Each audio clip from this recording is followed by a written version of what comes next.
এবারের নির্বাচনে অর্থাৎ 2026 এডিসি নির্বাচনে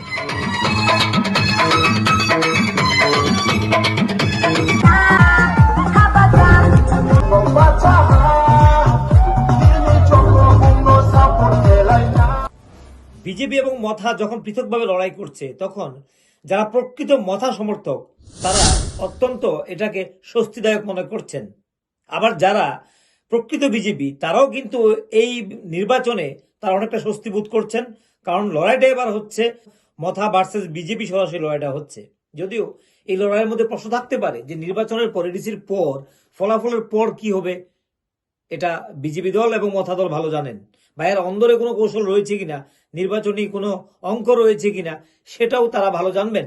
কিন্তু আপাতত দৃষ্টিতে যেটা পাবলিক দেখছে, যেটা মিডিয়া দেখার চেষ্টা করছে, সেটা হচ্ছে এই নির্বাচনে কিন্তু জনজাতিদের একটা অংশ তারা ভোটকে কেন্দ্র করে ভোটের আমেজ এবং আনন্দ তারা উপভোগ করছে।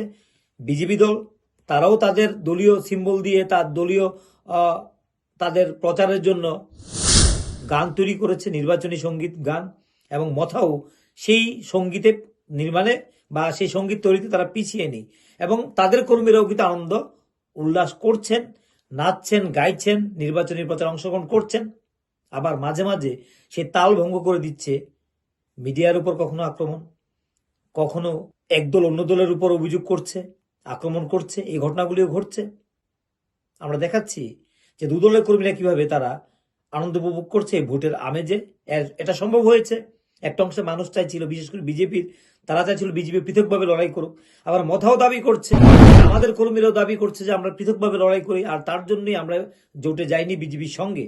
আবার বিজেপি বলছে যে আমরা মথার সঙ্গে জোটে যাইনি কারণ আমাদের সংগঠনের লোকজন তারা ভাবছে, তারা মনে করছে একা লড়াই করলে ফলাফলটা ভালো হবে। আমরা দেখাচ্ছি নির্বাচনী আনন্দ উপভোগ করছেন কর্মীর একটা অংশে কিভাবে।